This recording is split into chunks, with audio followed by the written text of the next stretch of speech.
हमें तो जा रहे हैं, बस हम तो यही कर सकते हैं मेहनत करके।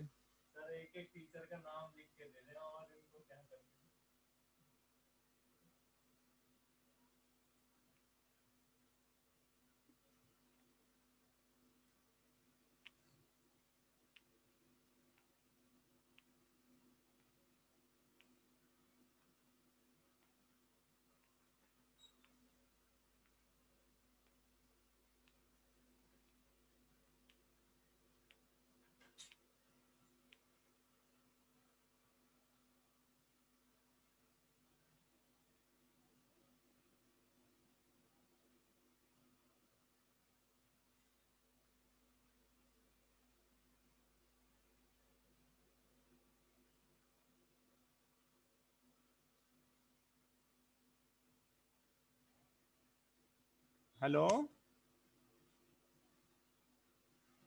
ये खुल तो गया यार, व्यू क्या आ रहा है ये?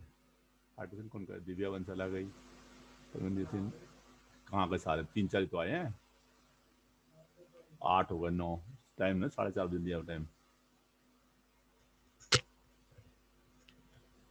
Good afternoon everyone.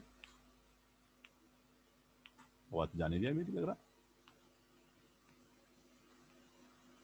किसी जवाब नहीं आ रहा, रिस्पॉन्स नहीं आ रहा, कहाँ देखूं?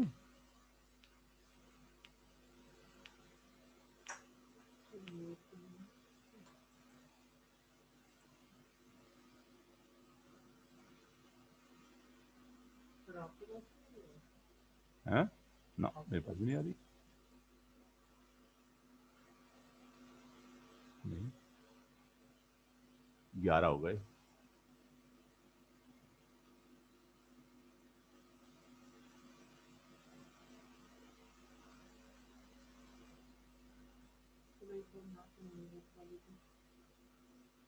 हम्म,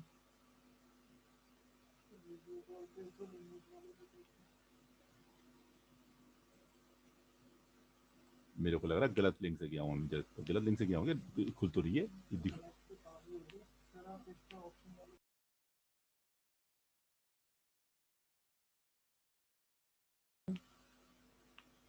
सोलह आ गए बच्चे, आवाज ही नहीं आ रही किसी की। You are muted.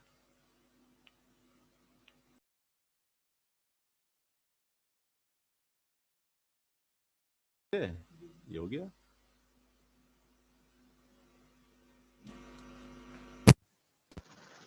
नहीं नहीं, लाल फिलहाल हरे भरे। हाँ हाँ, छोड़ दे, इससे कोई दिक्कत नहीं, कहीं और दिक्कत है। देखता हूँ, इंटरनेट मेरा कनेक्टिविटी मांग रहा होगा ये लंच क्या है?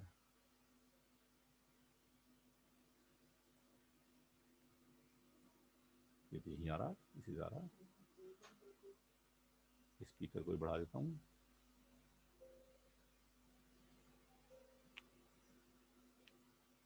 बहुत ज़्यादा आवाज़ क्या करनी है?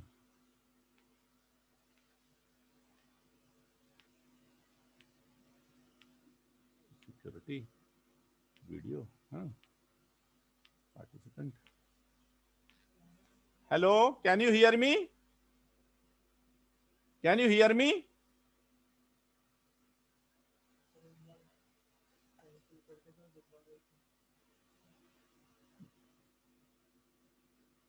दिव्या, दिव्या, दिव्या, आवाज नहीं आ रही।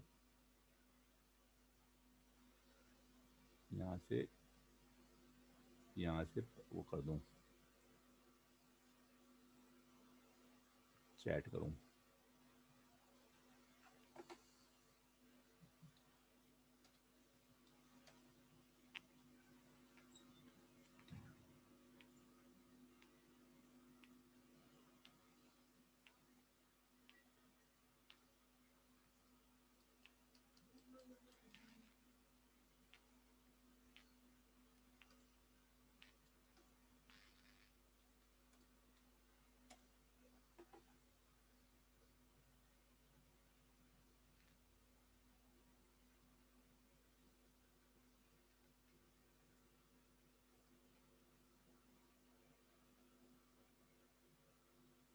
Hello, hello,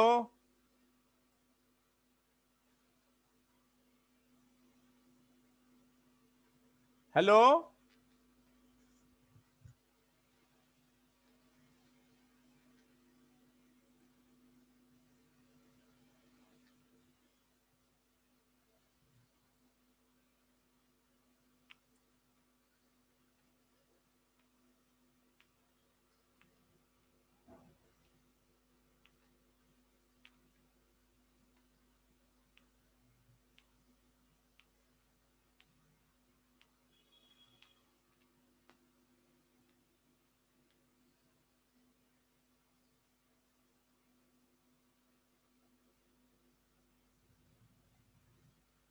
hello,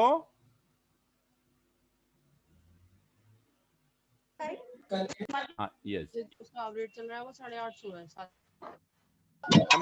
am I audible? Yes, sir. Yes, sir.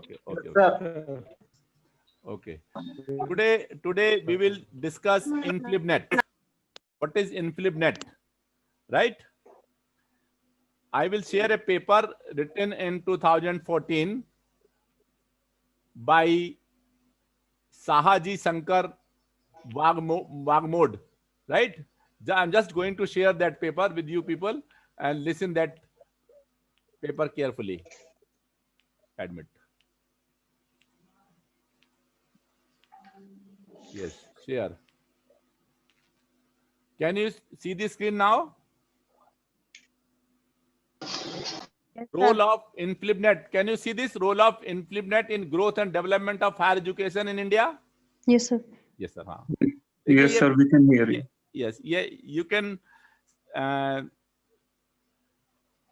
copy the details of this paper. It is available freely on the internet, right? Just write role of InflibNet in growth and development of higher education in India. You will get it. ये paper मैंने कई सारे paper देखे InflibNet से related. ये paper काफी सही दिखाई दिया कि जो हमारी रिक्वायरमेंट को, जो हम चाहते हैं कि InflibNet के बारे में जानना चाहते हैं, वो इसके अंदर सारे डिटेल्स इसके अंदर हैं. ये paper as you can see, this paper is about 9 pages. 9 page है इस पेपर में, राइट? और इसको जरा सा डिटेल में पढ़ेंगे तो हमें समझ में आ जाएगा InflibNet क्या होता है. यस, सबसे पहले तो आप ये चाहोगे कि InflibNet की डेफिनेशन क्या है. InflibNet का मतलब है information and library network. Information and यानी पहले 3 INF से तो इंफॉर्मेशन बन गया, LIB से लाइब्रेरी बन गया, और तीसरे नेट से, यानी ये 9 लेटर है ना ये InflibNet में. इसको 9 को तोड़ लीजिए.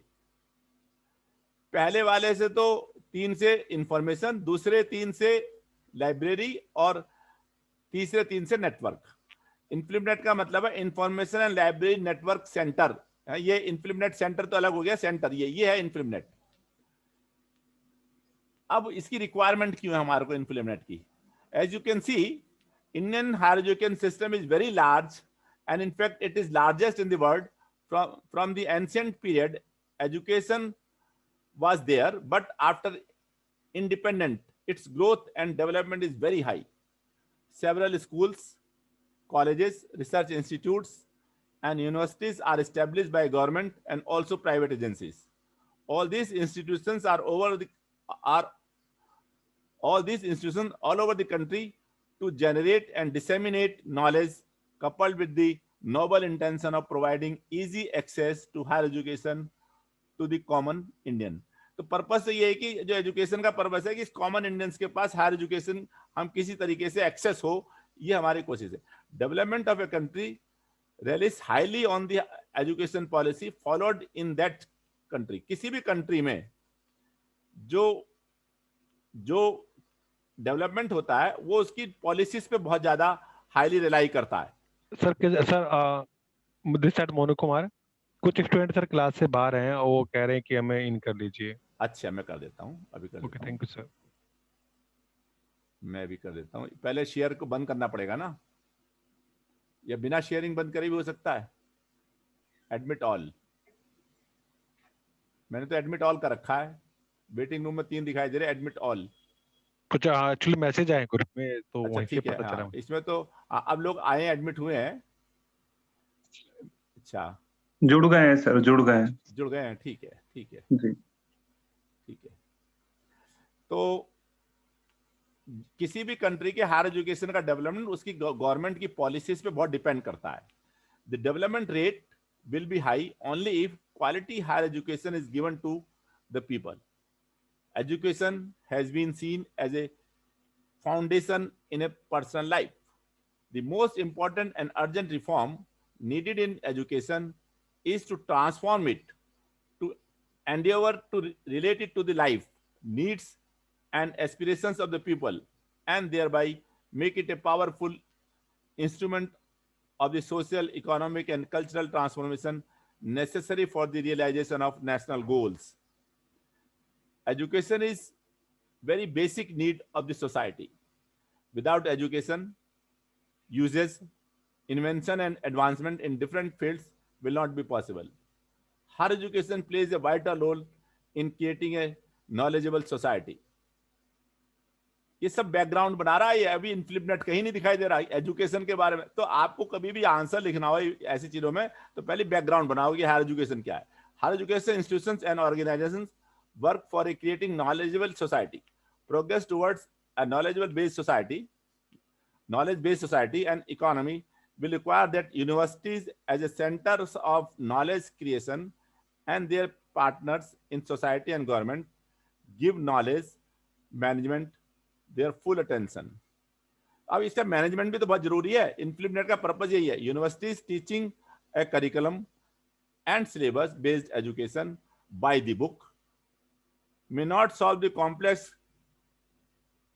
questions of the future, but by knowledge management it is possible by knowledge management. Our aim is to make the universities perform well in future using knowledge portals.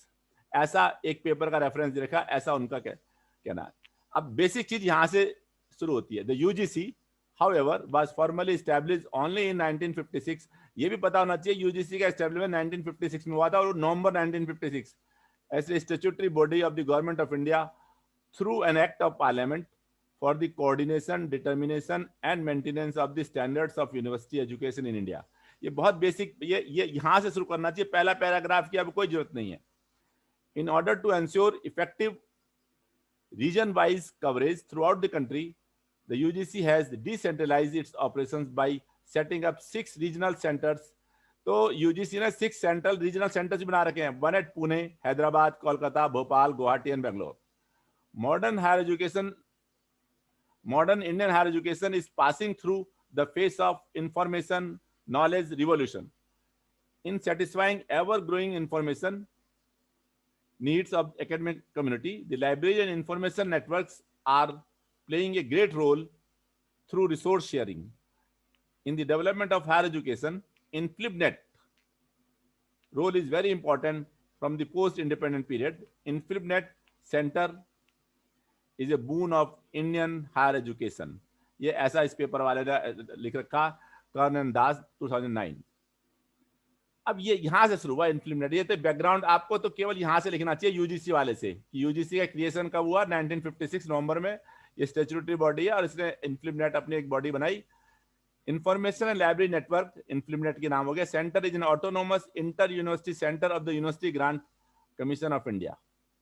ये जो है it is a major national programme initiated by the UGC in 1990। तो कब start हुआ ये इनफ्लिपनेट का कार्यक्रम? 1991 में, with its headquarters at Gujarat university campus Ahmedabad. इसका जो हेडक्वार्टर है वो इस समय गुजरात यूनिवर्सिटी कैंपस के अहमदाबाद में है। Initially started as a project under IUCAA, it became an independent inter university center in 96 में ये एकदम इंडिपेंडेंट बन गया। InflipNet is involved in modernizing university libraries in India and connecting them as well as information centers in the country through a nationwide high-speed data network using the state-of-art knowledge and technologies for the optimum utilization of information. InflipNet is set out to be a major player in promoting scholarly communication among academicians and researchers in India. InfluMnet, ये कहां से लिया इसने? InfluMnet 2014 जो उसकी जो है उसी से लिया. In the umbrella of InfluMnet, many services and activities are run for the development of Indian higher education to the each and every people of India. इसकी सर्विसेज क्या क्या है? InfluMnet fulfill the objectives are made beginning of the establishment by the UGC and MHRD. It is good signal of development of higher education of India. Following activities and services fulfill the objectives through the library development program and support to higher education in India. एक तो database management है पहला तो इसका. InfluMnet started union catalog of books. सारी किताबें इसके अंदर है. Union serials, thesis, experts and research projects. Its name is IndCat. ये InfluMnet ने जो स्टार्ट किया यूनियन कैटलॉग इसका IndCat नाम से, online union catalogue of Indian universities. In the IndCat books database 157 universities are participating from 2004. इसके इस वाले प्रोजेक्ट में 157 यूनिवर्सिटी पार्टिसिपेट कर रही हैं और जो 2004 से कर रही हैं. The current records of books are, इतने बुक्स इसके पास अवेलेबल हैं. आप रफ भी दे सकते हैं. कितनी किताबें हैं इसके अंदर? 1,28,04,667 किताबें हैं. और इसके डेटाबेस में in thesis database 257 universities are participating and so many unique thesis records are there. इसके पास 2,53,312 यूनिवर्सिटी की थीसिस का रिकॉर्ड भी है. ये सब डेटा पुराना है, इसे आप रिवाइज करने की जरूरत है. ये सब डेटा 14 का है. इन serials database इतनी universities are participating and unique records are 33,000 around. Vidwan is the premier database of profiles of scientist. एक विद्वान नाम से भी इसने बनाया. विद्वान जैसे हिंदी में एक्सपर्ट, जिसे अंग्रेजी में एक्सपर्ट बोल देंगे, हिंदी में विद्वान बोल दिया. Vidwan is the premier database of profiles of scientist, researchers and other faculty members working at leading R&D organizations and other academic institutions involved in teaching and research in India. In the विद्वान database 12,000 experts के नाम इनके अंदर हैं. उस समय के बता रहा हूं जो 2014 का पेपर है ये. नेटवर्किंग एंड क्वालिटी कंट्रोल दूसरा काम है. In this activity InfluMnet created for promoting R&D activities in areas of networking and quality management. It is to manage, maintain and timely update the campus-wide network and UGC InfoNet. In UGC InfoNet, 200 universities are covered, but this project is closed on 31st March 2012. The activity is working progressively for implementing total quality control for in-house developed software, training workshop in the area of network management, security, design, state-of-the-art technologies for library professionals across the country is being initiated by the group. ये InfoNet एक शुरू किया था इसने. Software research and development. Software research and development is to develop libraries automation software and its future development of new technology concerned to library automation activities in libraries. InfluMnet developed SOL. ये InfluMnet का अपना library software है. ये भी बहुत जरूरी बताना पड़ेगा कि InfluMnet का सबसे बड़ा काम ये था. InfluMnet developed the SOL library automation software for the each type of libraries. 2,708 libraries are used SOL software in India. 2,708 libraries use कर रही हैं सोल को. किस तारीख की डेटा है ये डेटा 13 का है. 31 मार्च 13 तक 2000. इसे डेटा को रिवाइज करने की जरूरत है. आप रिवाइज जरूर करिएगा. आप लेटेस्ट देखिए कितने सोल यूज कर रहे हैं. And also supported utility software are provided to libraries for the development of library automation process. Human resource development. Human resource development process is very important for any country for its development of each area. So InfluMnet also support to the institutions, colleges and universities to train their library staff under seminars, workshop, training courses, IRT, PLA, InfluMnet regional training program in library automation, Caliber and Planner, program every year. तो ये क्या करता है, इन्फ्लिबनेट ये भी programme चलाता है जिसका पर्पस है कि सारे लोगों को ट्रेंड करे, ह्यूमन रिसोर्स को डेवलप करे। उसके अंदर एक कौन कौन से प्रोग्राम में चलाता है, ये INFLIBNET regional training programme in library automation, CALIBER, PLANNER programme every year. Other many training programs are conducted in collaboration of other institutions in India. It is very important to library management program. Libraries and manpower is essential critical factor for library effectiveness.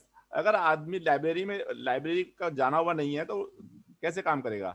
So effectiveness बढ़ाने के लिए, library effectiveness बढ़ाने के लिए जरूरी है manpower को train करना। It is necessary to equip library manpower with all the knowledge, skills and capabilities needed to handle library operations in the new digital environment. Open source software. Open source softwares are computer programs in which the source code is made available to the general public for the use and or modification from its original design free of charge. That is open. Free of charge, yes, open है. There number of open resource software are made available in the world. Center worked on open source software concern for the library and information science. Center also support the developed institutional repository. InfliBnet Center also create electronic thesis and dissertations database for the researchers. It is fully open to the readers all over the world. तो InfliBnet एकदम free है, सबके लिए open है और इसमें बहुत सारी थीसिस भी मिलेगी InfliBnet में, बहुत सारे डिजर्टेशन भी मिलेंगे।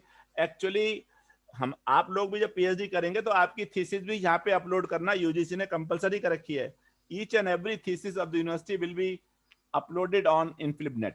हमारे यहाँ से बहुत बड़ी संख्या में थीसिस को InfliBnet पर अपलोड किया जा चुका है। लाइब्रेरी में हम लोग बहुत अच्छा काम कर रहे हैं और बहुत ज्यादा अपलोड हो चुका है। N LIST, the project entitled national library and information services. National library and information, N LIST को देखो पूरा नाम, एनलिस्ट का पूरा नाम है national library and information services infrastructure for scholarly content. ये इसका नाम है N LIST. Being jointly executed by the UGC INFONET digital library consortium, InfliBnet centre and the INDUST AICT consortium. इसमें जो इंजीनियरिंग के कोर्स के लिए वहां INDUST AICT कर देती है। IIT Delhi provides for cross subscription to e-resources subscribed by the two consortia, that is subscription to INDUST AICT resources for universities and UGC Infonet resources for technical institutions. And second, access to selected e-resources to colleges.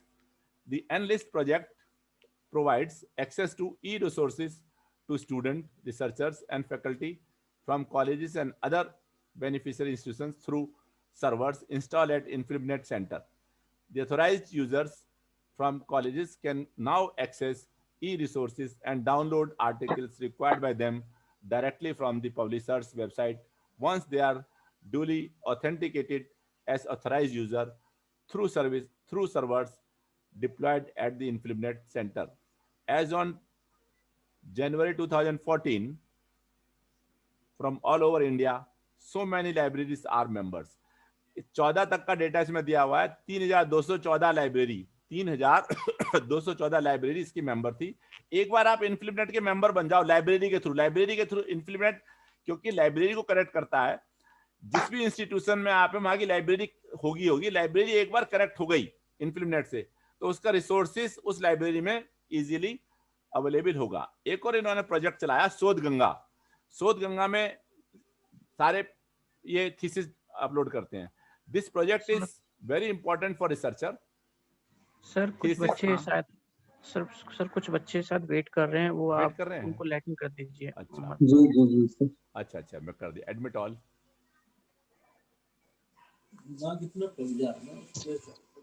Waiting room में 0 हो गए, सब आ गए। ये कहीं से function में ऐसा हो गया है जिसमें अब आप पार्टिसिपेंट 44 हैं।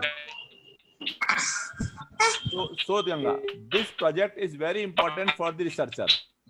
Thesis and dissertations are known to be rich and unique center of information. हाँ, yes. एक वो साइड में कह रहा हूँ उसके भी ले लो और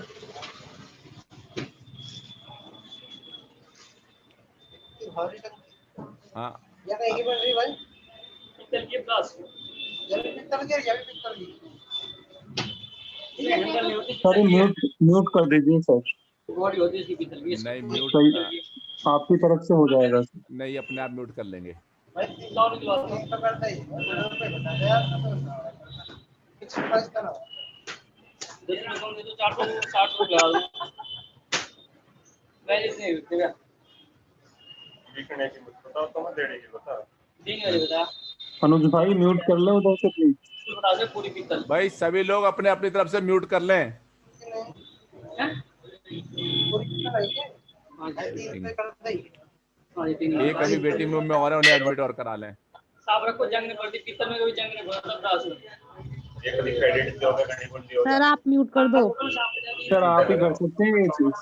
सर वो सुन ही नहीं रहे आपकी बात। वो सुन नहीं रहे ना वो। मैं देख रहा हूँ मेरे को कहाँ से म्यूट मैं सबको कर सकता हूँ। मेरी स्क्रीन उसी स्क्रीन को देख रहा हूँ मैं भी। सभी को ऑनलाइन लिंक मैं देख रहा हूँ ना, मैंने ये कर रखी है ना, ओपन कर रखी है, इसके बाद इसकी स्क्रीन छोटी हो जाती है। म्यूट ऑल कर देता हूँ। यस अब सब म्यूट हो गए है ना। हेलो म्यूट ऑल कर दिया मैंने। अनम्यूट कर ले रहे हैं ना, लेकिन अब मैंने तो म्यूट ऑल कर दिया है। यस तो एक ये शोध गंगा हम पढ़ रहे थे, शोध Ganga. This project is very important for the researcher. Thesis and dissertations are known to be rich and unique source of information, often the only source of research work that does not find its way into various publication channels. पूरी thesis में सब कुछ तो publish कराते नहीं आदमी, तो बहुत सारी इंफॉर्मेशन अभी थीसिस में ही होती है। वो सारी थीसिस और डिसर्टेशन सब शोध गंगा पे अपलोड कर दिए जाते हैं और ये इन्फिल्मनेट प्रोवाइड कर रहा है। और 155 यूनिवर्सिटीज ने इसमें पार्टिसिपेट किया है 2014 तक, और 13,000 थीसिस अब तक इस पे अपलोड हो चुकी हैं। हमारी यूनिवर्सिटी की भी थीसिस में बहुत सारी अपलोडेड हैं। ओपन जर्नल सिस्टम ये भी ये इंफॉर्मेशन प्रोवाइड करता है। Open journal system, info portal, a survey, a subject gateway, ये भी the influent centre promotes open access to Indian scholarly content through the info port. ये प्रोजेक्ट इनका इन्फो पोर्ट इसके अंदर से करवाता है। ये subject gateway for Indian electronic resources. InfoPort is a well-known subject gateway developed by MIMAS UK. The InfoPort is designed and developed to serve as a comprehensive gateway to all Indian scholarly content. Sir हमारी university में कुछ जो copyright होता है ना, एक उसका उसमें कुछ रजिस्टर्ड है जिनको रॉयल्टी वगैरह मिलती है, मतलब ऐसी कोई रिसर्च हुई है क्या? कॉपीराइट या पेटेंट की बात कर रहे हैं? पेटेंट सर, पेटेंट वाला हुआ है हमारे? हाँ पेटेंट हमारी यूनिवर्सिटी से कुछ पेटेंट है हमारे पास। अच्छा, उसकी रॉयल्टी यूनिवर्सिटी को आती है, उसको रिसर्चर को आती है सर? वो उसका हमने डेवलप किया है, अगर वो उसने कुल्ली बिना यूनिवर्सिटी के सपोर्ट के किया है यस सर, तो 10% यूनिवर्सिटी को दे दे और 90% खुद ही वो ले लेगा जो इन्वेंटर है। जी सर। हाँ इज इट ओके? इन्वेंटर समझ गया ना, जिसने कॉपी जिसने उसका पेटेंट लिया है ना। पेटेंट से देखो दो स्टेज है, पहले तो पेटेंट होता है, यस सर। फिर पेटेंट को हम उसके इकोनॉमिक एक्टिविटी करते हैं कि किसी ग्रुप को सेल करते हैं उस पेटेंट को, अपने आइटम को किसी को सेल देखो कुछ आइटम ऐसे होते हैं जो सेल होते हैं, कुछ आइटम होते हैं जो सेल नहीं होते। तो जरूरी नहीं कि हर पेटेंट सेलेबल हो, लेकिन जो पेटेंट अगर सेलेबल है और हमने सेल किया है, अगर उस पेटेंट को करने में हमारे यहाँ की चाहे वो स्टूडेंट है, चाहे रिसर्चर है, कोई टीचर है, अगर उसने कोई यूनिवर्सिटी से सपोर्ट नहीं लिया है, तो 90% हम उसको देते हैं इन्वेंटर को, 10% यूनिवर्सिटी लेती है। और अगर हम यूनिवर्सिटी के सपोर्ट से डेवलप हुआ है वो, ये भी तो स्थिति है, यूनिवर्सिटी ने ग्रांट दी हो उसको कि 20 लाख रुपए दे दिए हो कि तुम इसे काम करो और उसने तब किया हो, है ना। मतलब यूनिवर्सिटी ने उसको सपोर्ट किया है, जो ग्रांट दी थी पहले काम करने के लिए। जैसे आप लोग जो यूजीसी लेंगे, यूजीसी का वो लोगे, स्कॉलरशिप लोगे और तब पेटेंट लगाते हो, पेटेंट बनाते, कोई आप इतना अच्छा काम करते हो, पेटेंट हो जाता है, तो वो क्या विदाउट सपोर्ट थोड़ी हुआ है? उसमें तो यूजीसी ने पैसा दिया है ना आपको। लेकिन एक रिसर्चर वो है जो यूजीसी से सपोर्ट ही नहीं ले रहा, केवल यहाँ स्टूडेंट है और काम कर रहा है अपना, तो वो उसका पेटेंट उसने भी कुछ करा, उसका पेटेंट हो गया, तो उसने तो कोई पैसा नहीं लिया ना यूनिवर्सिटी से, यूजीसी तो यूनिवर्सिटी का मतलब होता है गवर्नमेंट ही, है ना। तो सर फॉरेन यूनिवर्सिटी में मैंने सुना है कि वो मैक्सिमम अर्निंग करते हैं पेटेंट से। हाँ मैं बता रहा हूँ ना, तो 40% उसमें यूनिवर्सिटी लेती है और 60% इन्वेंटर लेता है। हाँ 40% यूनिवर्सिटी को लेते हैं। अभी मैं आपको बताऊं कि हमारे यहाँ जो एक ऐसा हो गया है, एक 22 लाख रुपए का पेटेंट बेचा गया, वो सेल है। अच्छा हाँ, तो 22 लाख में से यूनिवर्सिटी के अंदर वो उसने 2 लाख जमा करे, 20 लाख उसी को मिल गए। डिपार्टमेंट ऑफ मैथ्स में सर? नहीं, मैथ्स में नहीं है। I will not disclose all details, क्योंकि मामले दिक्कतें आती हैं, लेकिन उसमें एक पेटेंट हुआ जो 2 लाख रुपए यूनिवर्सिटी को मिले और 20 लाख रुपए से। एक दूसरे पेटेंट में प्रोसेस चल रहा है, क्योंकि मेरे को इन्फॉर्मेशन रहती है ये, उसके अंदर भी उसकी सेल भी ऐसे ही आएगी, मतलब 20-25 लाख में बिकेगा वो पेटेंट, क्योंकि वो जो एडेसिव बनाया है वो बड़ा इंपॉर्टेंट है और उसको पेटेंट हो गया है हमारी फैकल्टी के नाम, और उसे सेल करने के लिए बड़ी बड़ी कंपनियां पीछे घूम रही हैं। पीडीलाइट का नाम सुना है? पीडीलाइट का? यस सर, पीडीलाइट लीडर है एडेसिव में। एडेसिव है, यस। जितने भी आप जो चिपकाने पिपकाने का सामान देखते हो ना, सब पीडीलाइट कंपनी बनाती है। यस है ना। तो पीडीलाइट और बहुत बड़ा काम करती है, तो वो उसे जैसे पता लगा कि भाई ये कुछ हुआ है, तो वो अप्रोच कर रही है। वो कितना भी पे कर सकते हैं, मे बी 50 लाख और 40 लाख, जो भी, खैर वो तो थोड़ा डिपेंड करता है, बार्गेनिंग पे भी, कैपेसिटी पे डिपेंड करता है। तो उसमें से, क्योंकि यूनिवर्सिटी का वो प्रोजेक्ट था, उसमें से 40 यूनिवर्सिटी को जाएगा और 60 इन्वेंटर को जाएगा। अगर इन्वेंटर भी मोर देन वन है, कभी कभी क्या होता है, जब आप स्टूडेंट हैं और आप सुपरवाइजर के साथ कर रहे हो, तो इन्वेंटर दोनों होते हैं, तो 60% में 30-30 बढ़ जाएगा। जब आप इंडिपेंडेंट काम करते हैं तो इन्वेंटर आप अकेले हैं। मान लो मैं एज टीचर है, मैं कोई इन्वेंट करता हूँ without taking any grant from university, तो मेरा अकेला हुआ ना। और अगर मेरे साथ मेरा कोई रिसर्च स्टूडेंट भी लगा हुआ है, मैं उसके साथ मिलकर करा वो काम मैंने, तो वो रिसर्च स्टूडेंट का रोल भी आ गया, मेरा रोल भी आ गया, तो दोनों में डिवाइड होना ही चाहिए। तो वो दोनों में डिवाइड करते हैं हम इसके अंदर, तो हम ऐसा करते हैं। Is this okay? Sir mathematics में कुछ अर्निंग का बनता है कहीं, मतलब कैसे रिसोर्सेज हैं कि रिसर्च करके अर्न किया जा सके? आई मीन आप देखो, मैथमेटिक्स तो बहुत बड़ा वाइड सब्जेक्ट है, अगर उसके अंदर भी दोनों ही चीजें आपको मिलेंगी, कहीं पर प्योर मैथमेटिक्स, कहीं अप्लाइड मैथमेटिक्स, कहीं कुछ चीजें उसके अंदर हो भी सकती है कि काम हमारा हो, ऐसा बन जाए, लेकिन जरूरी नहीं कि बन भी पाए, ऐसा भी बात सही है। फिजिक्स में तो, कंप्यूटर्स में, फिजिक्स में, कंप्यूटर में अगर कोई ऐसा काम करते हैं, कोई चीज बनती है और उसे पेटेंट होता है और वो यूजफुल है। देखो दो बातें हैं, हम किसे पेटेंट तो बहुत तरह से होता है, हमारे मैथ्स में भी, नॉट इन दिस यूनिवर्सिटी, कई लोगों ने पेटेंट कराया, एक चीज, एक नया आइडिया बताया, वो पेटेंट हो गया, पेटेंट तो हो जाएगा, एकेडमिक पेटेंट तो कहलाएगा, लेकिन उसके कॉरेस्पॉन्डिंग कोई प्रोडक्ट तो नहीं बना ना। जब तक कोई प्रोडक्ट नहीं बनेगा तब तो करोगे क्या? नहीं सर, मैंने सुना कुछ रिसर्च प्रॉब्लम पे भी अवार्ड्स हैं। प्रॉब्लम सॉल्व कर दी। एकेडमिक पेटेंट है, एकेडमिक पेटेंट है कि भाई ये मैंने पेटेंट, लेकिन उससे फिनांस जनरेट नहीं होगा। पेटेंट तो हो गया, लेकिन कोई सेलेबल आइटम होता है और कोई सेलेबल आइटम नहीं होता। जैसे फरमास प्रॉब्लम्स हैं कुछ, या कुछ कंजक्शंस हैं, if you solve those conjunctions then the university provide some money, इस तरह से मैंने सुना। who will buy that? Industry will not, at least industry will not buy। और अगर हाँ, लेकिन अगर उसको सॉल्यूशन किसी रिसर्च पेपर में आएगा, जब आपने किया है आ गई, तो यूजुअली तो प्रोडक्ट का होता है पेटेंट, तो प्राइम नंबर्स बहुत सेलेबल है ना सर। और लेकिन एकेडमिक प्रोडक्ट भी होते हैं, ये बात सही है कि आपने एक आइडिया दिया, नया आइडिया दिया, एकेडमिक प्रोडक्ट बनते हैं। एकेडमिक प्रोडक्ट की कीमत नहीं होती, क्योंकि जो सेलेबल नहीं है तो कीमत क्या लगाओगे उसकी। लेकिन ऐसे प्रोडक्ट जो फिजिक्स वाले या कंप्यूटर साइंस वाले बना सकते, अगर कुछ नया, कंप्यूटर साइंस में केवल 2 तरह की रिसर्च हो सकती है ना, एक तो डेवलपमेंट की हो सकती है और एक कोई इक्विपमेंट बना के रख दो, तब तो बहुत बढ़िया काम हो जाएगा। इक्विपमेंट नया बना दोगे, इक्विपमेंट नया बना दोगे तो बहुत ही बढ़िया हो जाएगा, लेकिन ये आसान नहीं है ना। आइडियाज को पेटेंट कराने से क्या फायदा होता है? किस चीज को? मतलब आइडियाज को कह रहे हैं ना सर आप, एकेडमिक आइडियाज पे तो सब कुछ चलता है यार। हाँ, आइडियाज को पेटेंट कराने से भी आपका नाम तो हमेशा रहेगा ना कि आइडिया इन्होंने दिया था। जब वो आइडिया पेटेंट हो गया तो आपको कम से कम हर जगह उसे लिस्ट करना इंपॉर्टेंट हो गया। पेटेंट कराने से होता है कि आपको डिनाई नहीं कर सकता फिर कोई कर नहीं सकता। और फर्स्ट टाइम कर रहे हो कुछ काम, तो आप उसे आइडिया, देखो 2 तरह के, एक रिसर्च पेपर है आपके पास, उसको जर्नलाइज करते हो, कैन इट बी पेटेंटेड? देखिए आज चलो रिसर्च की बात करते हैं। रिसर्च क्या है? 99% research is journalisation of already existing concepts. Sir तो रिसर्च में कोई डिफरेंस है सर? सर्च और रिसर्च, बिल्कुल अंतर है, सर्च और रिसर्च में तो बहुत अंतर है। हाँ, लोग बागों ने एक और सुनो, कुछ लोग तो रिसर्च को ब्रेक कर देते हैं वर्ड को, रिसर्च, बोला सर्च को दोबारा कर लो, वो रिसर्च हो गई। हाँ? जो कि बिल्कुल total misuse of English language. Research पुनः खोजा गया, पुनः खोजा गया, ये तो कोई नई फाइंडिंग्स भी तो आनी चाहिए ना। यस, रिसर्च तो वही है, रिसर्च नई फाइंडिंग आनी चाहिए। तो ज्यादातर यही रहा है आजकल। अरे भाई यही तो कह रहा हूँ, तभी तो मैंने रिसर्च की मीनिंग बताई। बाय द वे रिसर्च की स्पेलिंग भी ऐसी ही है, री अलग कर दो, सर्च अलग कर दो, दोनों को अलग अलग करो। री का मीनिंग आप समझते हो, री का मतलब यूजुअली पुनः, है ना? री इम्प्लीमेंट दिस, पुनः इम्प्लीमेंट करो, है वो एक रिलेट करने वाली बात हो गई ना सर। हाँ, वो गलत बात है, वो गलत बात है।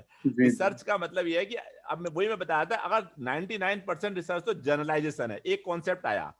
फॉर एग्जांपल आपने you all have studied compactness in general topology, है ना? कॉम्पैक्टनेस आया, उसके अंदर every open cover has got finite सब कवर। अब इसने क्या दिया, फाइनाइट क्यों, काउंटेबल सब कवर कर दो ना। जी सर। तो उससे क्या बन गई, आपको बता सबको, तब ये लिंडलॉफ प्रॉपर्टी बन जाती है। सर एक दो लोग और हैं, प्लीज इन्हें भी ज्वाइन करा दीजिए, फिर से मैसेज छोड़ रहे हैं लोग। अच्छा, मैं करा देता हूँ। जी सर, जी सर। एडमिट ऑल कर दिया मैंने, 3 है। हाँ सर, अभी एक क्वेश्चन पूछा था यहाँ पे कि हम आइडियाज को कॉपीराइट क्यों कराएं या उनका पेटेंट क्यों लें। सर पहले तो कोई आइडिया ही आएगा, उसके बाद फिजिकल इम्प्लीमेंटेशन आता है उस चीज का। बिल्कुल सही बात है, बिल्कुल सही। पहले हाँ, टेक्नोलॉजी की डेफिनेशन ही है, पहले साइंस है, फिर इंजीनियरिंग है, फिर टेक्नोलॉजी है। बिल्कुल साइंस है, science is the idea. Science क्या है, a systematic logical study is called science. बिल्कुल, साइंस में तो आइडिया है, उसके साथ इंजीनियरिंग यानी प्रोडक्ट बन गया, दोनों को ज्वाइन करके टेक्नोलॉजी बन गई। Technology is the combination of science and engineering, ठीक है ना? मैथ्स में कैसे क्या करें कि जो कुछ ना हो। भाई मेरे नाम कोई पेटेंट नहीं है, लेकिन आप अगर नई ब्रांच को क्रिएट कर सकते हैं मैथमेटिक्स में। पहले क्या ब्रांचें थी, पहले आप अगर पूरी स्टडी करनी पड़ेगी ना, सबसे पहले मैथमेटिक्स में कितनी ब्रांचें थी। अभी रिसेंटली 1950 के अराउंड से आप पढ़ते हो, एक नई ब्रांच आ गई, ऑपरेशंस रिसर्च। आई नहीं आई? Yes sir. ऑपरेशन रिसर्च जिसने दी उसका नाम आप जानते हो नहीं जानते हो? आप बताओ, पहले नाम बताओ, बोलो। Who gave operation concept of operation research, this idea? Who is father of operation research? No idea. हाँ बोलो। अरे भाई, तो जानना चाहिए। तो क्योंकि ये पुराने के तो फादर तो उसके भी मिल जाते हैं कि आयलर ने क्या दिया था, Newton is known as father of differential calculus. क्योंकि डिफरेंशियल कैलकुलस न्यूटन का रोल था, इसलिए उसने दिया। तो अभी भी उसे याद करते हो। उस समय पेटेंट नहीं चलते थे, तो ये ऑपरेशन रिसर्च ये सबसे ज्यादा डेवलप हुआ first quarter of 19th century, है ना? फिलिप एम मोर्स आ रहा है। तो क्या नाम? Philip M Morse. नहीं, गलत। फिलिप एम मोर्स 1926 में डिग्री ली थी सर उन्होंने। हाँ, यहाँ से केस इंस्टीट्यूट ऑफ टेक्नोलॉजी से उसने ऑपरेशन रिसर्च दिया था। जी जी, ऐसा नेट बता रहा है। जी सर, मैक्लोस्की 1940 में first time it was coined bye 1940 ये बता रहे हैं। तो यहाँ डिस्प्यूट आ गया ना। अगर पेटेंट होता इनका, पेटेंट होता तो पता होता ना। पेटेंट में ऐसा होता है कि जो पहले करा ले उसी के नाम हो गया, जो बाद वाला रेस में पीछे रह गया तो रह गया। सर इसमें ये लिखा है यहाँ पे, Philip M Morse considered the founder of operation research in the United States. Philips. फिर इसके बारे में आगे कुछ लिख रखा है सर। डेंट जिंग का नाम है नहीं है? वो नहीं है सर यहाँ पे। किताबों में वो मिलेगा। बिल्कुल सर, ये तो किसी इंडिविजुअल ने ही तो लिखी है ना ये चीजें भी। किताबों में वो मिले। किताब देखो ना, आज किताब देखना, ऑपरेशन रिसर्च कौन जाना था, फादर ऑफ ऑपरेशन रिसर्च कौन है। इसमें देखो, जब इंटरनेट पे ढूंढते हो तो बहुत सर्च भी करना पड़ता है और कई चीजें मिलती है। उसमें फिर आपको बैठकर ये डिसाइड करना पड़ता है किसे माने। कई नाम आ सकते हैं, कई नाम आ सकते हैं। सर ये सिंप्लेक्स दिया था सर 1947 में डेंजिंग ने सर। हाँ दिया था ना, सिंप्लेक्स मेथड उसी ने दिया था। Yes sir. तो उसके नाम से जाना जाता है। ठीक है, हाँ, सिंप्लेक्स के लिए इसका नाम होगा और बाकी के नाम लिए उसका होगा। हो सकता है कि ऑपरेशन रिसर्च किसी और को क्रेडिट जाता हो। ऐसे क्रिप्टोग्राफी आई। अब अगर बेसिकली क्रिप्टोग्राफी तो अराउंड 400 ईयर्स एगो है ये। अरब लोग यूज करते थे। और कौन नहीं यूज करता क्रिप्टोग्राफी? कौन नहीं यूज करता? जब से आदमी पैदा हुआ है तब से उसका एक बहुत बड़ा पर्पज है, वो अपने कम्युनिकेशन को सीक्रेट भी रखना चाहता है। रखना चाहते हो नहीं रखना चाहते हो? बिल्कुल सर। जब से कम्युनिकेशन सीखा आपने, आप बहुत जगह कम्युनिकेशन को सीक्रेट रखना चाहते हो। पहले तो लेटर खुला जाता था, सब पढ़ ले, मैं तो वो हिंदी लिखा अंग्रेजी लिखा। फिर लेटर एनवेलप आ गया, फिर बंद होने लगा, फिर उसके ऊपर टेप लगने लगी। ये किस लिए लग रही है? To make the communication secret. लेकिन उसके बाद एक लेटर तरकीब ये आई जिससे हम जानते हैं जूलियस, वो था जो बहुत बड़ा योद्धा हुआ करता था, क्या नाम था उसका? Julius Caesar. सीजर ने अपना एक उसने कोड अपने युद्ध के दरमियान उसने कहा कि सीक्रेट मैसेज कैसे पास ऑन किए जाएं। That is known as Julius Caesar cryptography method. उसने क्या कि 2 लेटर, जो भी वो लेटर अल्फाबेट यूज करता था, 2 आगे बढ़ा के बताता था, लिख देता था। उसके सारे जो पहले सब जनरल्स को पता था कि हमें इसको डिकोड करने के लिए 2 पीछे जाना है। तो 400 साल से चली आ रही क्रिप्टोग्राफी, लेकिन उसका बेसिकली साइंटिफिक एप्लीकेशन साइंटिफिक तरीके से पिछले 60-70 साल से ही है। तो वो अब ये तो आएगा ना कि किस जो अब उसको, ऐसे तो दुनिया चल रही है, आदमी जी भी रहा है, मर भी रहा है, लेकिन उसको आइडेंटिफाई करके ठीक तरीके से, सिस्टमेटिक तरीके से जो बना देगा, वही तो वो कहलाएगा कि ये इन्वेंटर है, नया आइडिया दे रहा है। और नए आइडिया पे और काम करते जाओ, और काम करते जाओ, वो जर्नलाइजेशन है। तो 99% research is journalisation, only 1% is new research. दुनिया के डेटा दे रहा हूं मैं, आपकी अपनी यूनिवर्सिटी, आपने और मेरे का नहीं कह रहा हूं। पूरी दुनिया में जो अधिकतर 99% होता है, एग्जिस्टिंग रिसर्च के एक कंपोनेंट में एक एडिशन ही होता है। थोड़ा सा ऐड कर दिया, थोड़े से और आगे कर दिया, थोड़ा आगे बढ़ा दिया, और थोड़ा एप्लीकेशन और ढूंढ लिए। लेकिन बेसिक रिसर्च जो होती है वो केवल 1% ही होती है। जैसे आजकल के युग में तो इंटरनेट को देखोगे, इंटरनेट कब आया था? जो इंटरनेट है ये वास्तव में बेसिक बात है कि इंटरनेट को ला देना। अब इंटरनेट के अंदर फीचर जोड़ रहे हो, 100 फीचर आ गए, लेकिन उसमें एक फीचर और जुड़ गया, तो वो तो जर्नलाइजेशन है ना। अब 100 तो ऑलरेडी थे, थोड़ा सा और ये काम कर दिया, एक फीचर और जुड़ गया। इसी में एक ऐसा फीचर भी जुड़ सकता है जो बिल्कुल बेसिक फीचर हो, जिसने पुराने फीचर का यूज ही नहीं किया, वो बिल्कुल न्यू फीचर है। जो न्यू फीचर होगा उसी तो पेटेंट में लाओगे आप, अदरवाइज तो जर्नलाइजेशन है सारे। तो जर्नलाइजेशन और बेसिक और जो बिल्कुल फंडामेंटल रिसर्च है, इसमें अंतर करना पड़ेगा। 99% तो जर्नलाइजेशन ही होता, और during this process fundamental research भी हो जाती है। ऐसा नहीं है कि जर्नलाइजेशन कोई खराब चीज है, जर्नलाइजेशन तो करना ही पड़ेगा। पहले तो जर्नलाइजेशन ही होता है, उसके जब उसको स्टडी करते हो तो आप लगता है कि अरे भाई यहाँ तो ये गुंजाइश है, और उसे आपने कर दिया, तो बेसिक आप बिल्कुल फंडामेंटल रिसर्च कर लेंगे, फिर आप एकदम आ जाएंगे कि मूल, जिसे कहते हैं कि जर्नलाइजेशन नहीं है, न्यू कॉन्सेप्ट आ गया। अगर ऐसा न्यू कॉन्सेप्ट बनाते हैं तो बहुत बढ़िया। हमारी ट्रेनिंग उस तरह की नहीं है।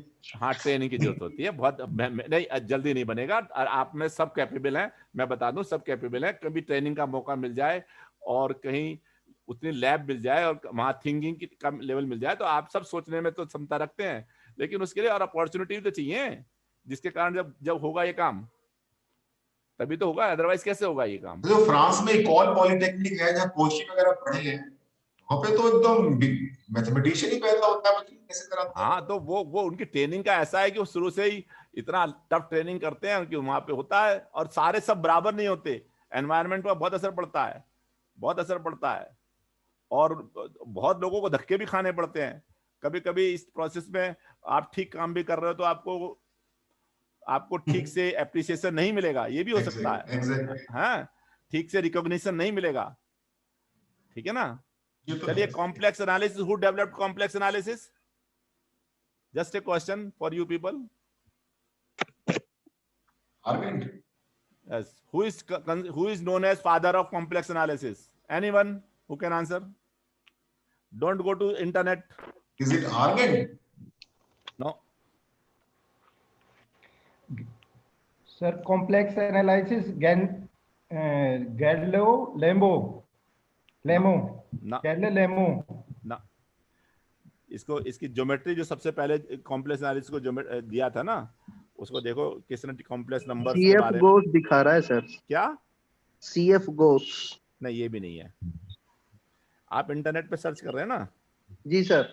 थोड़ा इंटरनेट पे तो ऐसी चीजें थोड़ी ऐसी दिखाता रहता है, और स्टडी करोगे तो आप देखेंगे नाम कोई और मिलेगा, ढूंढ के आइए। तो ये बहुत चीजें हैं जानने को। तो मेरी सर, स्क्रीन शेयर हो रही है? मेरी स्क्रीन शेयर हो रही है इस समय? नहीं हो रही? हो रही है सर। हो रही है ना? मेरे को खुद को नहीं दिखाई दे रही है स्क्रीन इस समय। व्यू करता हूँ सर, इसको मैक्सिमाइज कर दीजिए। लेकिन मैक्सिमाइज तो मैंने कर दिया, लेकिन मेरे को तो व्यू नहीं हो रही ना इस समय।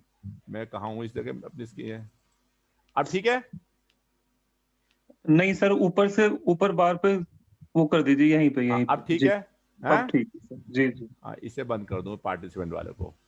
तो हमने ये इन्फ्लिपनेट आज देख रहे थे, database management, software search and development, human resource development, open source, analyst. Analyst भी इसका ही काम है, शोध गंगा, ओपन सोर्स जर्नल्स। उसके बाद इसका इन्फो पोर्टल, ई पाठशाला। आप लोगों ने देखा ई पाठशाला को यूज करा है कभी? ई पाठशाला किसी ने देखी है? Yes sir, yes sir. हाँ, ई पाठशाला में भी बहुत सारे लेक्चर नोट्स पड़े हुए हैं, पीजी कोर्स के अंदर बहुत सारे। इसमें लिखता है ये देखो, ई कंटेंट इन, आजकल ई कंटेंट की हम बहुत सारी बात करते हैं और ये भी एक तरीका ई कंटेंट का ही है। 77 subjects eight post graduate level पे हैं और उसमें 416 मॉड्यूल। ये सब डेटा पुराना है, अब और बढ़ गए हैं इससे ज्यादा। ई पाठशाला ये भी इन्फ्लिपनेट का ही है। यूजी इन्फोनेट डिजिटल लाइब्रेरी कंसोर्टियम, ये भी एक इसका है। और फिर कंक्लूजन दे दिया। तो आप अगर इसको देखेंगे, आप इसके अंदर इन्फ्लिपनेट के बारे में भी ये खुद इन्फ्लिपनेट ने लिखा है अबाउट अस, फ्रॉम इन्फ्लिपनेट का एक, अगर www.inflippnet.ac.in पे जाके देखोगे तो बिल्कुल लेटेस्ट डेटा भी मिल जाएगा इन्फ्लिपनेट के बारे में। ये सारे आप पीछे देख सकते हैं रेफरेंसेस कि 2014 का सारा डेटा दिया है। तो रफली इन्फ्लिपनेट क्या है? ये यूजीसी की एक इंडिपेंडेंट यूनिट है। इसका हेड ऑफिस 1991 से स्टार्ट हुआ। इसका हेड ऑफिस गुजरात में, गुजरात यूनिवर्सिटी में, अहमदाबाद में है। और इसके क्या क्या काम है? एक तो सोल लाइब्रेरी सॉफ्टवेयर बनाया, एक इसने ई पाठशाला इन्फोनेट इसका है, एक इसका ओपन सोर्स सिस्टम भी है, शोध गंगा ये करता है, एनलिस्ट इसी का है, इसी का प्रोग्राम है। ह्यूमन रिसोर्स डेवलपमेंट में भी इसका रोल है, नेटवर्किंग क्वालिटी कंट्रोल के लिए भी है। सोल इसने सारी इंडिया की लाइब्रेरियों को फ्री में दिया, सबको फ्री में दिया। और इसके पास सारी लाइब्रेरियों के बुक्स, सीरियल्स बहुत सारी बड़ी संख्या में है और ये फ्री में अपनी यूनिवर्सिटीज को प्रोवाइड करता है, फ्री में।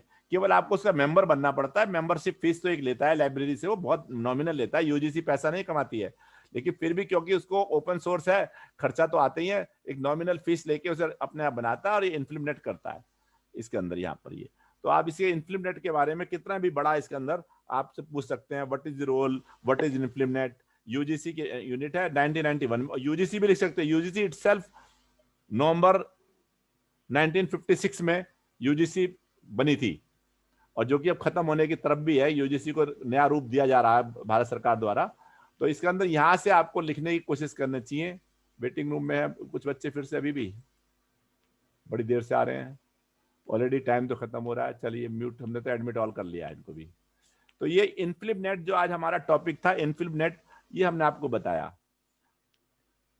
हम ऑलरेडी जो इसमें से H इंडेक्स, I10 इंडेक्स खत्म कर चुके हैं। इन्फ्लिपनेट इंपैक्ट फैक्टर रह गया, वो सब देखेंगे। साइटेशन इंडेक्स, इंपैक्ट फैक्टर रह गया है।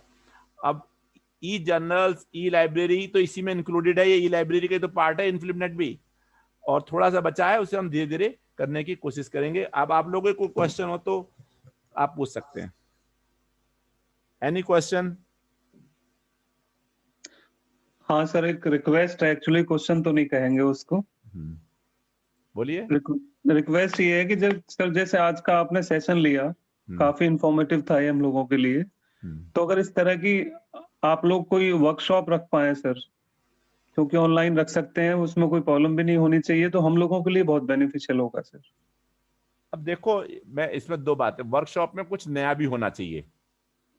ये सारी इंफॉर्मेशन जो हम दे रहे हैं ना, हम भी कलेक्ट कर रहे हैं और आपको दे रहे हैं, है ना जी। और ना हमारा इसमें एक्सपर्टाइज है, ना हमारा कुछ भी न्यू नहीं है। हमारा एक्सपर्टाइज हमने तो कहीं से बहुत नेट पे बैठ के ढूंढा कि इन्फ्लिपनेट की सारी इन्फॉर्मेशन मिल जाए। मेरा यही पर्पस था कि कब से शुरू हुआ, कहाँ सेंटर है, कौन करता है, क्या क्या इसके रोल हैं, वो सारे मुझे इस पेपर में मिल गए। इससे बेटर पेपर भी मिल सकता है आपको। जो मुझे मिला मैं वो शो कर रहा हूँ। जब वर्कशॉप करते हो तो आपको एक्सपर्ट की तरह काम करना पड़ता है, उसमें आपको ये मान के चलना पड़ता है कि इससे बेटर और आज की तारीख में अवेलेबल नहीं है। वर्कशॉप में थोड़ी मेहनत ज्यादा है, वैसे करना चाहिए।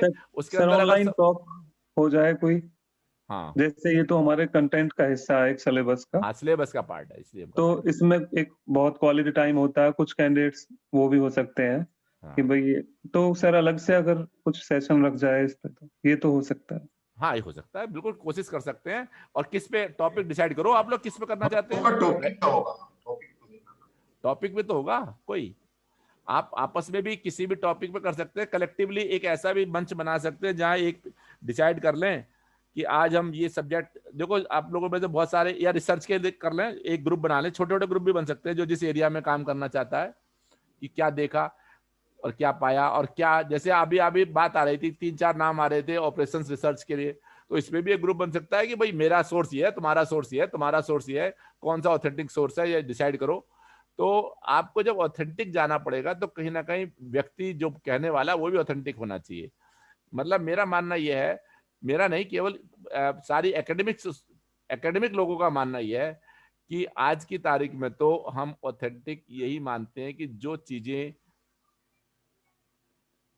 बहुत वेल एस्टैब्लिश पब्लिशर के द्वारा कही जा रही हैं वही ऑथेंटिक हैं। और उसमें जहां तक हमारा साइंस सब्जेक्ट में है, उसके अंदर वेब ऑफ साइंस में अगर कोई बात है तो बहुत ऑथेंटिक है। वैसे तो बहुत कुछ मिलेगी, हम लोग बहुत कुछ कहते भी रहते हैं कि अभी तक तो ये डिसाइड नहीं कर पाए, आप सब जानते हैं zero, who is the inventor of zero है? कैन यू से who is the inventor of zero with all details, with all proofs? हम तो यही कहेंगे कि भारत में इन्वेंशन हुआ था। आर्यभट्ट ने नहीं था, आर्यभट्ट नहीं है तो लेकिन ये भी एक सोर्स हो सकता है अगर आप बिल्कुल ढूंढ के निकालते हैं कि इंडिया में हुआ था और इस व्यक्ति ने किया था और उसका कोई सोर्स मिल जाए। अरब वाले कहते हैं हमने पहले करा था जीरो का इन्वेंशन, हम कहते हैं हम करते हैं, लेकिन क्योंकि कोई रिकॉर्ड कीपिंग नहीं है, ये जीरो पीरो बहुत साल पहले आए हैं, इसकी रिकॉर्ड जो रिकॉर्ड, और इसमें कॉपी होने के भी चांस हैं, हो सकता है उनके हुआ हम उसी समय किसी ने देख के इधर कर दिया और या बाद में लेटर, ये इसमें क्योंकि उस समय इतनी रिकॉर्ड कीपिंग रखने की तरकीब नहीं थी कि इसमें डेट आ जाए। अभी भी रिसर्च पेपर में पहले ये थोड़ी आता था कि एक्सेप्टेड किस दिन रिसीव हुआ, किस दिन एक्सेप्ट हुआ। आज की तारीख में तो यहां तक हो गया कि हो सकता है एक ही टॉपिक पे 2 व्यक्ति कर रहे हो, दोनों का इन्वेंशन सेम हो, लेकिन एक ने पहले भेज दिया जरा सा, एक ने बाद में भेज दिया। अब भाई बाद में भेजा तो बाद में भेजा, अब क्या कर सकते हो, क्या करोगे आप? चाहे वो इंडिपेंडेंट हो, दोनों की सोच इंडिपेंडेंट थी हैं तो, और जिसने पहले कर लिया वो, अब तो ये लिखते पेपर का date of acceptance, date of received, पहले तो रिसीव डेट, फिर डेट ऑफ एक्सेप्टेंस। यहां तक स्थिति आ गई कि हो सकता है कि एक ही पेपर 2 जगह दिखाई दे और अलग अलग तारीख में है, तो ये तो कह सके कौन पहले था। और उसके अंदर भी आप पे भी प्रूफ है, जब आप भेजते हो मेल से तो आप पे भी हमेशा प्रूफ रहता है कि मैंने किस दिन भेजा था, दूसरे पे डिपेंडेंट नहीं हो। पहले तो ये अपने पे प्रूफ नहीं होता था कि हमने किस दिन भेजा, वो डाक वाला जिन्हें कैसी मोहर लगाता था है। अब आईटी आने से रिसर्च क्वालिटी इंप्रूव हो गई है जी, किससे? आईटी के आने से, इन सब चीजों के आने से जी रिसर्च क्वालिटी इंप्रूव हुई है ना। डेटा तो जरूर इंप्रूव हो गया कि डेटा तो पता लग गया कहां से, इन सब चीजों से। क्वालिटी को नहीं कह सकते आप, लेकिन डेटा तो जरूर इंप्रूव हुआ है। ऑथेंटिसिटी नहीं, I am not able to hear you, आपकी आवाज साफ नहीं आ रही सर। वैसे आप किससे कन्विंस हैं जीरो की इन्वेंशन किसने की? नहीं, मेरे कन्विंस से तो कोई फर्क नहीं पड़ता सर, फिर भी नहीं, मेरे से किसी से तो रिलेट कर पाते हैं। बिल्कुल भी नहीं, मैं तो ये कह रहा हूँ आप लोग डिसाइड करो ना, देखो ना कि ये इसी में कितना डिस्प्यूट मिलेगा। Sir it is about the idea of zero और द सिंबल फॉर जीरो। अब ये भी बात है, सिंबल फॉर जीरो और आइडिया ऑफ जीरो, ये भी बात है। नंबर्स 1 2 3 आ गए, जीरो की किसी को जरूरत ही नहीं पड़ी थी, तो जीरो आ ही नहीं रहा था हैं। हम लोग कहते हैं कि इंडियन मैथमेटिक्स, पुराने मैथमेटिक्स में जीरो हमने दिया था। देखेगा तो मैं हेलो सर, वो सिंबल का हो सकता है, अरेबियन सिंबल हो सकता है। हाँ, आइडिया तो था आइडिया इंडिया का था, तो वेदों में लगता तो है सर। हमने तो आर्यभट्टा का ही पढ़ा था अब तक। आर्यभट्टा तो बिल्कुल नहीं है। नहीं सर, मैंने ब्रह्मगुप्ता पढ़ा था। हाँ देखा ना, ये बेटर चॉइस है, Brahmagupta was earlier than Aryabhata, yes yes, तो इसलिए ब्रह्मगुप्ता बेटर चॉइस है डेफिनेटली। अभी मैं बता दूं, ये एक पीएससी में क्वेश्चन आया था, हैं, और इसमें चारों क्वेश्चन को चैलेंज किया गया था। उन्होंने हमें बुला लिया, हम पीएससी पहुंच गए, वहां पे 3 एक्सपर्ट बुला लिए, और हमने उस क्वेश्चन को बहुत सर मारने के बाद कैंसिल करना पड़ा। तभी तो मैं कह रहा हूं आप लोग डिसाइड करो, उस पीएससी का ये क्वेश्चन हमें कैंसिल करना पड़ा कि जीरो का खोज किसने की थी, क्योंकि एक सिंगल जगह पर नहीं पहुंच पा रहे साइंटिफिक तरीके से। किसी के कहने से कुछ नहीं होगा ना, मेरे और आपके कहने से कुछ नहीं होगा। अगर मैं कन्विंस होकर किसी का नाम ले दूंगा तो फाइनल नहीं हो जाएगा। मुझे इतना पता है, मुझे पता है कि मेरे कहना, मैं कोई ओमनीपोटेंट पर्सन नहीं हूं जो मैंने कह दिया सब हो गया, है ना। मैं भी तुम में से एक हूं। तो इसके लिए सर्च की जरूरत है ना, और ये डिसाइड नहीं कर पाओगे। लेकिन अब इस इश्यू में जाने की जरूरत भी नहीं है कि जीरो किसने दिया। जीरो जिसने भी दिया होगा, जीरो की बहुत इंपॉर्टेंट चीज है, बट ठीक है जीरो। लेकिन जब जीरो दिया था, अगर उसका पेटेंट होता तो जीरो का आइडिया तो बहुत बढ़िया दिया था उसका। अब इससे क्या फर्क पड़ता है कि अब आप 2500 साल पहले बाद या लगभग 1500 साल बाद ये कहोगे जीरो इसने दिया था। अरे और ठीक है, अब जिसने भी जीरो दिया था जीरो आ गया, जिसने भी दिया था।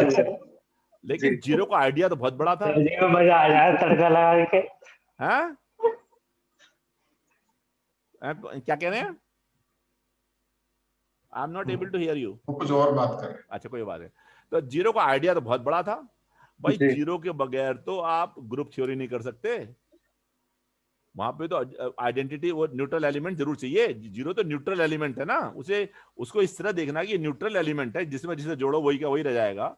बड़ी इंपॉर्टेंट प्रॉपर्टी है ये, है कॉन्सेप्ट ऑफ आइडेंटिटी जो है, एडिटिव आइडेंटिटी होती है ग्रुप में। ये अगर रियल नंबर्स के सेट पर देखोगे तो कितनी बड़ी बात है इसके अंदर, है। तो ये तो बहुत बहुत ही बेसिक। लेकिन सर मेरा एक बेसिक सा क्वेश्चन था, थोड़ा सा आपको क्या awkward लगे। हम नेगेटिव मल्टीप्लाई करके पॉजिटिव कर देते हैं, लेकिन इसका कोई प्रूफ नहीं पढ़ते सर। ये फिर वही बात आ गई। ये सर मतलब कई बार स्कूलों में आ जाता है, बट टीचर्स पूछते हैं कि how this negative multiply when negative becomes positive. So we are really unable to answer how to. It is an open question for all 50 students of this class. Is it a convention? है 50 लोग आज मैं देख पा रहा हूँ आज के अंदर, सबके लिए है कि ये निगेटिव का पॉजिटिव आ जाता है मल्टीप्लिकेशन करके। इसका प्रूफ चाहिए आपको। प्रूफ तो है ही नहीं, ये तो कन्वेंशन तो है ही हमारा। प्रूफ कहां से लाओगे?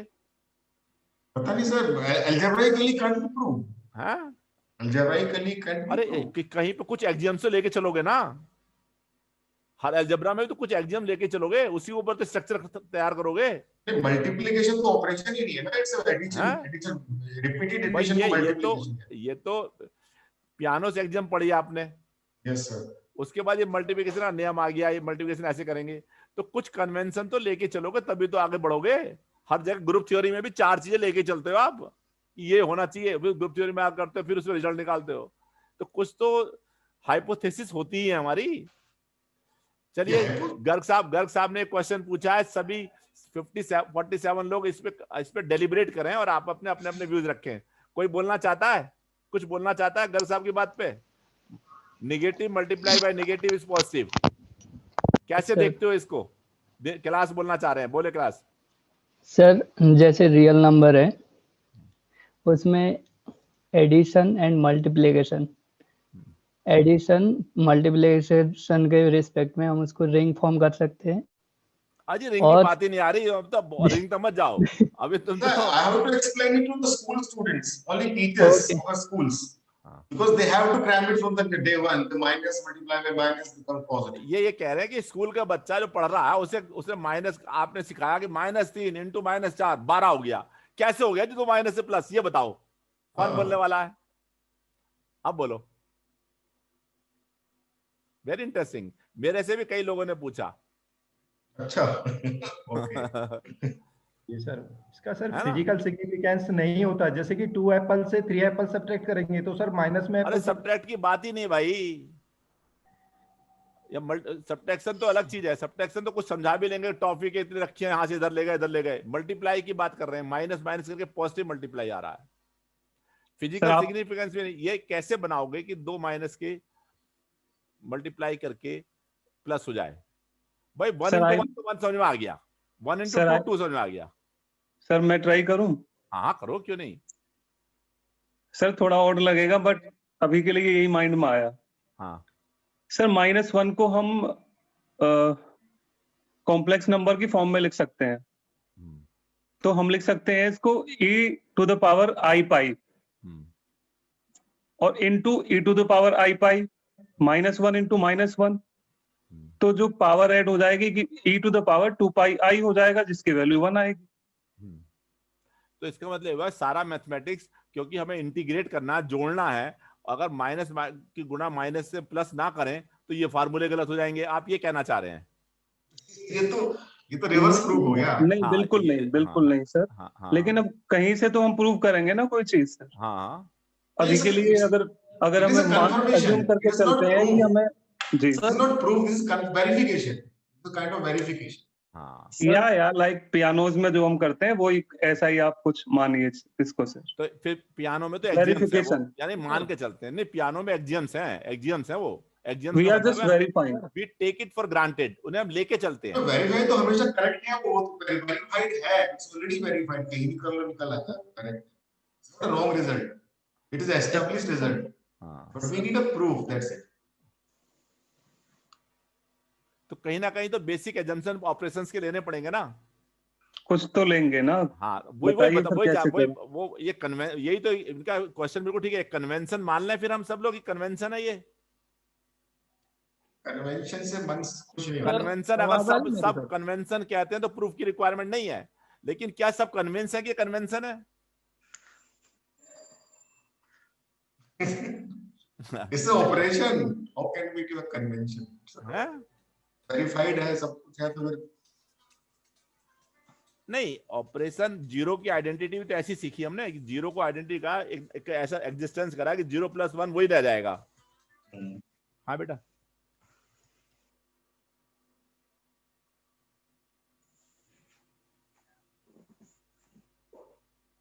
हाँ मशीन चल रही है, मैं आके देख लूंगा। मैं भी आ रहा हूँ बेटा, मैं क्लास में हूँ, क्लास के बाद में आता हूँ।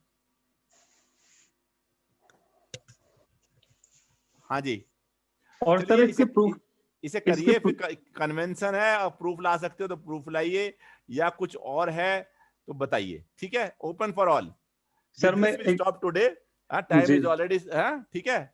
और फिर इस नेक्स्ट टाइम पहले इसे डिसाइड करेंगे, राइट?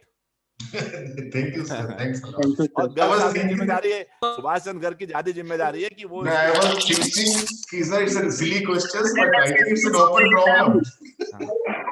गर्ग साहब बताएंगे, इसमें ज्यादा बोलेंगे, ठीक है। ठीक है, okay, thank you all. Thank you sir.